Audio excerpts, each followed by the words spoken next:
Selamat datang teman-teman. Sekarang udah masuk ke part 2. Mungkin udah penasaran juga. Tadi sempat dibahas sama Mas Em sama Mas Alvin juga mengenai ternak cupang. Mungkin baru sedikit ternak beta sudekat.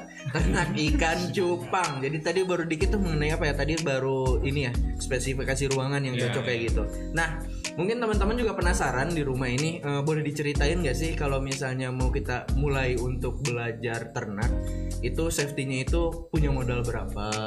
Terus yang amannya itu bibitnya bibit apa? Kayak tadi kan ikan-ikan pendek tuh sebenarnya gitu. Nah, untuk menentukan bibit yang bagus tuh seperti apa sebenarnya itu indikatornya? Itu kan jenisnya kan tadi yang pendek. Indikatornya, oh ini cocok nih jadi bibit itu apaan sih gitu? Kayaknya kalau kayak gitu ntar saya jelasin yang umum. Nah, Kang Alvan jelasin yang lebih mendalamnya ya, lagi. boleh ntar ya. Boleh. Kalau dari saya sendiri, kalau untuk pemula ya kan, kalau ikan-ikan kontes memang paling bagus kalau untuk dianakin karena dia kualitasnya udah kualitas juara gitu kan. Tapi kalau karena mahal, kita yang paling oke lah itu pertama dia sehat yang tadi. Dia mau ngedok ketika dibuka sekatnya atau ditunjuk si ekor sama si ininya insangnya ngebuka gitu kan, flaring. Yang kedua size-nya. Size-nya kalau untuk plakat sendiri ya sekitar 5 sampai 6 cm ya. 5 atau 6. Umur 6 bulan, 5 bulan, 6 bulan lah. 6 bulan. Itu dari size bisa ditentuin. Kedua dia punya warna yang cerah. Kontras. Warnanya kontras, terus dia tidak ada cacat. Ini jenis yang jadi indukan ya. Dia tidak cacat. Ada ekor, ada mata, mulut, hidung, segala lengkap ya. Agak ngeri ya. Jangan sampai gimana. Terus yang terakhir udah sih itu. Berarti tadi cocokannya umur 5 bulan 6 bulan. 5 bulan 6 bulan. Terus dia ngedok. Ikannya sehat ya. Ikannya sehat, tidak ada cacat. Terus ya masih kalau dibuka dia masih flaring lah, masih flaring sampai lemes gitu. Nah, itu amannya safety-nya? Apa kita harus beli cewek cowok? Apa indikatornya misalnya ceweknya harus berapa, cowoknya berapa gitu, betina jantannya gitu? Apa dari 2 jantan satu jodoh juga bisa melahirkan gitu? Kalau kita mikirnya jangka panjang itu, kalau breeding itu lebih baik sekitar 3 pasang. 3 pasang. Itu minimal untuk awal. Kenapa? Karena kita misalnya kawinin 1, 2, 3, mungkin ada yang nggak berhasil, ada yang nggak jodohnya. Nah, kita masih misalnya dua pasang ini nggak berhasil, bisa kita tukar jantan sama betinanya. Ya, asal jangan jantan ke jantan. Iya. Jadi rusak masa depan mati itu. malah ikannya. Mati. Kalau jantan ke jantan. Terus kalaupun ada yang nggak berhasil, kalaupun 3-tiganya berhasil, ntar anak-anaknya kan banyak tuh. Nah, kita nggak boleh kawin. Kalau bisa jangan inbreed gitu. Jadi maksudnya ayah dan bapak yang sama punya anak nih. Nah, anaknya dikawinin lagi. Kalau 3 pasang gini kan, ini dari 3 indukan yang berbeda, jadi bisa disilangin gitu ya. Bisa disilang. Jadi emang kenapa kalau di indukan yang sama itu? Kalau di indukan yang sama mungkin ada kelebihannya. Kelebihannya dia bakalan mirip sama bapaknya, bapak sama ibunya. Tapi kekurangannya mungkin dia di daya tahan tubuhnya, atau kadang-kadang ada yang cacat. Jadi kadang daya tahan tubuh tuh maksudnya rentan ya, kadang mudah kena sakit, mudah mati gitu. Kalau cacat kadang ada yang nggak ada, tadi kata saya nggak ada ekornya, atau nggak ada bonsai ya, kadang-kadang ada yang bonsai. Apaan sih istilah apa? Bonsai kan pendek. Apa? Tulangnya tuh bengkok. Ya, jadi kayak cebol lah ya. Cebol gitu. Kurang berenang berarti. Terus kalau itu aja sih kalau inbreed. Tapi kalau crossbreed, pertama ya memang bakalan nggak mirip sama induknya, tapi di kata lain bisa jadi lebih banyak variannya. Iya, banyak variannya dan nggak akan kena cacat ya, walaupun ada, cuman presentasinya mungkin masih lebih kecil gitu ya. Biasanya indukan itu rate harga berapa sih? Itu yang normal kan tadi umur 5 bulan 6 bulan gitu. Terus kan berapa spesifikasinya itu yang tadi ya harus sehat, terus dianya juga nggak cacat yang kayak gitu kan. Terus itu rate harganya berapa sih biasanya? Kalau khusus indukan yang bagus ya? Nah, coba apa deh? Ini mah kalau di tempat saya nih ya, saya sih ngejual 500 sampai 1 juta lah. 500 sampai Sepasang. 1 juta. Sepasang. Sepasang. Tapi sepasang itu yakin manjur jodoh. Kalau di tempat saya bisa nggak bisa bilang yakin juga sih ya. Tapi minimal saya nggak, karena di Cupang tuh katanya ada obat yang bikin betina mandul. Tapi kalau di saya nggak pakai itu aja. Organik aja. Organik aja, original lah. Original. Jadi kalau dia mau masih segel lah. Jadi kalau dia mau apa ngawinin, paling kemungkinannya tuh berhasil nggak berhasil, tapi nggak berhasilnya itu bukan karena obat aja. Jadi masih top chair lah, masih kuat gitu bayangannya gitu ya. Oh iya, mau nambahin lagi tadi yang syarat-syaratnya ya. Iya. Nah yang terakhir itu harus beli dari orang yang terpercaya. Iya betul banget sih. Kenapa? Karena misalnya kalau kita misalnya ada yang mau datang ke rumah saya, dia tahu induknya dari mana dong. Ini bapaknya yang mana? Ada obat gak? Dikasih obat kayak tadi ya kata Alvan, bisa jadi mandul. Kalau di kita berdua ya tadi kan kita ngejamin ya ikan kita walaupun pakai obat aja nggak pakai obat dan genetiknya. Rootsnya tadi itu dia lahir di mana, bapaknya siapa. Kita bisa ngejelasin ini bapaknya di mana gimana, anaknya gimana. Iya betul. Sifatnya kayak gimana. Ngeri juga. Berapa ribu ikan harus diapalin tuh. Oh ini bapaknya si Budi misalnya. Oh tadi berarti buat teman-teman tuh rate-nya dari 500 sampai 1 juta udah bisa nemu indukan yang rekomen lah, yang bagus, yang top chair gitu. Nah, selain indukan tadi kan ruangan semi outdoor harus safety juga. Terus ada kalau mau belajar pertama ngebreed itu ilmu kayak ketapang yang kayak gitu bener-bener harus dihatamin nggak sih? Oh ya wajib. Iya sih wajib sih. Ini kalau di saya nih ya, kalau saya breeding tuh wajib pakai ketapang aja. Wajib pakai ketapang. Selain ketapang ada lagi? Bisa ini daun jauh. bener kan? Iya bener, daun sama batangnya. Daun sama batangnya. Jadi kalau ketapang dulu ya, kita bahas ketapang. Kalau ketapang tuh jadi kalau di saya tuh banyak nyamuk jentik. Jadi si buraya bisa sembunyi dia tuh di daun ketapang. Jadi lumayan juga nggak usah ngasih pakan.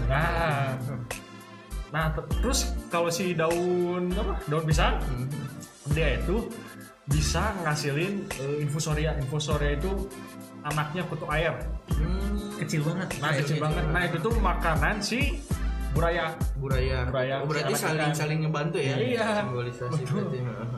Penting dua itu tuh. Oke. Terus faktor tadi kan ketapang itu selain buat buraya, buat ke ikannya atau ke cupangnya ada faktor lain nggak sih? Misalnya si ikan malah jadi tambah bugar setelah pakai itu gitu. Kalau kami sih ikan sakit rata-rata dikasih ketapang sembuh lah rata-rata ya, maupun ada juga sih yang mati gitu. Bener pasti ada faktor itu juga sih. Tapi ada nggak sih ada orang bawa ikan ke dokter hewan? Sempet sih Kang, ada yang nanya ke yang Kang nerima ini nggak Kang, apa saya titip ikan akan sembuhin. Saya bilang aduh saya nggak berani ikan orang soalnya beban buat kita. Iya benar benar juga, nyawa tangan Tuhan.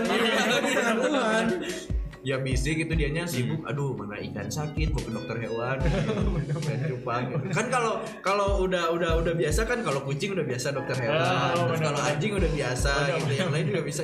Cupang ada nggak sih gitu tempat-tempat orang pingin nyembuhin gitu? Tapi kalau yang sekarang saya perhatiin sih mulai ada banyak produk-produk buat nyembuhin penyakit-penyakit. Jadi kayak penyakit yang paling susah sembuh nih ya, sisik nanas. Jadi dia tuh si badan ya sisiknya jadi kayak nanas ngebuka gitu. Jadi menggembung kayak gumpal. Iya kayak gumpal. Api yang kayak gini bukan sih, sebagian ada yang ini, sebagian ya gitu di sisiknya. Ada obat. Sekarang tuh orang-orang mulai bikin obatnya. Itu indikatornya apa sih sakit itu? Biasanya air kah? Pakan, kalau pakan kan? Biasanya ada bakteri sih. Jadi di pakannya suka nempel bakteri-bakteri. Karena nggak bersih kita. Nah, ketika kita nggak kuras airnya, itu memperparah lah. Jadi si bakterinya makin banyak. Jadi ketika udah kayak ada ciri-ciri ikannya kena sisik nanas, kayak udah mulai gendut-gendut nih, ganti aja airnya, sedikitin, kasih ketapang, kasih garam. Kasih garam. Oh, garam juga ngaruh. Garam ngaruh kan dia. Mungkin ikan tawar kan. Nah itu jangan sampai garamnya kebanyakan karena jadi ikan asin. Iya, ntar malah jadi cucut. Fungsi garam itu sebenarnya jadi antibakteri gitu di sini tuh. Berarti nggak nutup kemungkinan buat teman-teman mau nyembuhin pakai garam juga boleh tuh. Tapi nggak Gimana tahu- sih Van takarannya? Takarannya segimana kah? 2 sendok makan per hari gitu. Oh ini saya kan menampung nih. Kalau saya ditampung karena air saya jelek. Di akuarium 60 cm itu saya 3 sendok plastik. 3 sendok plastik, sendok makan. Sendok makan yang plastik. Nah, 3 sendok kalau saya. Di mungkin ukuran tampungannya berapa kira-kira? 6 itu teh 60, panjang 60, 60, lebar teh 30, panjang 30 juga. 30 juga. Agak kecil berarti nggak tahu. Iya. Nah, itu berapa kali sekali sih kasih garam? Saya sih sekali itu aja. Sekali itu aja. Berarti takaran airnya ganti baru kasih garam ya. lagi. Tiap ganti tampungan air, air lah. Nah, Ya. gitu takutnya kan ada yang perlu dikasih garam. Jadi aja sok gitu. Betul. Ikan asin. Ikan asin betul banget. Nah, sempet nggak sih nemu cerita lucu gitu? Ini kan main cupang udah agak lama juga nih, 2014, 2015. Terus kan channel jualan juga dulu kan belum ada online nih gitu, baru kumpul di Facebook doang gitu. Sempet nggak sih yang nawarin ikan apa di rate harganya mahal tapi aslinya berapa, dan saat fisiknya datang ternyata ikannya di luar ekspektasi. Sempet nggak sih kayak gitu atau ada cerita yang lain gitu? Dari Mas Sam dulu. Kalau dari saya sih ya kadang-kadang lucunya sama orang yang apa ya kayak ini ngelek. Nah, udah Kan dulu ya. Kan dulu. Jadi ketika waktu itu udah saya bilangin ke saya ngomong, kok ikan di lu mahal sih? Di orang lain harganya segini. dengan jenis yang sama gitu. Ya udah kata gua, kalau nggak percaya lu beli aja deh di sana. Pas udah dibeli, datangnya ikannya yang nggak sesuai di foto, atau enggak ikannya yang sakit. Yang tadi kan udah aku bilangin gitu, kalau ada harga ada barang. Iya, gitu. balik lagi Dianya sebenarnya. keke gitu. Gitu. Yang lu mah mahal gitu kan. Pas datang ketipu gitu kan ya saya mah lucu aja gitu Iya, ya. iya. Orang-orang Iya. udah dibilangin diingetin Paling gedek sih itu pasti. Iya, gitu Kalau gitu aja. cuman lebih 5.000 ya kenapa ngambil sih gitu kasarnya aja. gitu kan. Berkali 5.000. Ya, padahal kan jadi malah sayang, malah Iya. mubazir. Belum tentu kan dia sehari 2 hari bisa meninggal. Padahal ikan cupang kan harga mah soal harga relatif ya. Relatif. Cuman ya kalau kita mau breeding ya kita harus mau nggak mau beli indukan yang bagus. Iya, Dan betul. pasti harganya mahal gitu. Mahal. Jangan sampai ya sembarangan Sembarangan. beli yang murah terus anakannya jelek nggak kejual. Jadi rugi sih. Kecuali hobi. Ya, Kecuali hobi. Beda bener kan? Beda lagi. Betul. Bener kalau. Kecuali kalau udah dimarahin baru. Dimarahin baru. Oh iya ya kan. Oh iya Dimarahin. Ya Bukan udahlah, nggak beli percaya. dulu. Iya. Pasti gitu. Nah, ada cerita lucu nggak, Bang? Kalau saya sih ada nih. Ada orang posting di IG jual plakat ini nih siap kontes. Terus saya pikir-pikir, ini orang kan baru main cupang, kontes belum pernah, kok bisa Udah berani gitu. udah berani gitu. Iya, Saya bisa pikir, gitu. lucu gitu. Ini lucu udah berani gitu. Udah berani gitu. Tapi setelah lihat updatean itu ada apa lagi? Ada yang aneh lagi nggak? Terus lihat updatean itu pas ngeliat ikannya sih, ini kontes dari mana gitu ya. Kalau misalkan kan kontes ada dua penilaian, SNI dan IBC. Kalau SNI kan kalau di plakat, nah dia pas postingnya tuh plakatnya dia tuh ekornya pendek, kan pendek kan, nggak lebar, kurang gede lah, kurang gede. Nah kalau IBC kan warnanya kan, warna kalau misalkan multicolor harus sesuai lah multicolor, semua di 3 sirip harus sama warnanya, sama ya. di badan harus sama. Nah kalau di sini kalau nggak salah tuh dia cuma nggak sesuai lah sama multicolor gitu. Nggak sesuai dengan multicolor, ekspektasinya jauh dah lu, nggak usah dah, gitu, mending nggak usah gitu. Nah balik lagi mungkin ntar kita coba bahas mengenai kontes kali sama temennya gitu. Karena sama siapa tadi ntar yang bakal datang? Faiz. Ada Faiz ya, yang spesialis ke kontes ya, Half Moon yang kayak gitu. Boleh ntar kita coba bahas dengan Faiz. Nah ini masih tentang indukan atau masih tentang breed. Amannya itu untuk dijual ke customer umuran berapa sih sebenarnya? Ke teman-teman yang mau mulai cinta cupang. Dari mulai sisi breeding dulu, coba breeder dulu. Kalau breeder sih, jadi ketahanannya di umur 2 minggu itu ikan gampang banget mati. Gampang mati. Begitu dia berubah suhunya ketika ditambahin air kan berubah, atau begitu ada predator kayak jentik nyamuk, anak ikan cupang, anak ikan betok. Kadang-kadang kalau kita ngambil kutu air gitu kan, ada anak capung, anak ikan predator, kadang-kadang gitu. Itu wah gampang banget mati di 2 minggu pertama setelah lahir ya. Sebenarnya ikan udah sekitar 1 bulan itu udah aman lah ya, dikatakan aman untuk dijual. Tapi belum siap untuk dijual. Aman untuk hidup. Oh ini udah sehat nih umuran 1 bulan. Ini udah aman lah. Pasti hidup gitu. Kalau 2 minggu kan bisa mati bisa hidup gitu. Kalau 1 bulan, nah di umurnya baru setengah lah gitu. Mukanya masih sama semua. Mukanya 1 bulan nggak ada bedanya, masih warnanya gitu. Di umur 2 bulan, nah dia mulai untuk ikan-ikan yang berwarna mulai kelihatan tuh bakat-bakatnya, kayak udah mulai notol nih, ada warna bakal potensi. Iya. Udah kelihatan ya Bun bakatnya ya Bun. mulai aktif ya Bun ya. Mulai aktif Bun. Terus dia udah kelihatan ekornya kayak gimana, dia udah kelihatan warnanya. Nah di umur segitu dia udah siap jual. Tapi belum maksimal potensinya. Belum ya Bun. Karena masih cuman ya baru nampak potensinya ya Bun ya. Kalau dari umur sekitar 4-6 bulan, nah di situ ikan udah benar-benar siap jadi. Dan itu difilter berarti yang warnanya agak di situ gitu. Masuk grade. Iya, udah bisa dikelompokkan ini grade A, grade B atau cendolan. Cendolan apa aja? Itu ikan-ikan reject. Cendol dapat. Yang warna hijau itu. Bukan ya, besar 500-an. Yang cendolan itu yang agak reject ya, yang sakit, yang gitu, yang kalau enggak yang ini nih, yang apa sih? Siripnya dikit. Yang siripnya enggak rapi atau yang warnanya stuck gitu-gitu aja gitu ya. Terus ada perkembangan lu sana lu. Ada perkembangan. Beda kelas itu doang. Biasanya itu aja sih ya. Itu aja. Nah biasanya yang cendolan itu ada juga nggak sih yang nampung? Wah ada dong pasti. Apa ada ini peternak yang usil juga gitu dijual mahal gitu? Banyak juga. Biasanya kalau cendolan kayak gitu dijualnya ke anak SD. Iya biasanya pasti. Buat diadu-aduin, walaupun ya bukan cupang adu tapi diaduin gitu. Aduin ke emaknya. Mas ini nakal. Diaduin kan. Ditandingin lah ya, bukan diaduin. Diaduin gak banyak. Nah dari segi Mas gimana nih? Kalau saya sih dari ikan yang udah full warna aja, itu tuh di usia 4 bulanan aja udah mulai tuh enak. Jadi orang-orang Kang pengen yang bagus, saya kasih yang bagus dari umur 4 bulanan. Ya. Nah umur untuk kontes?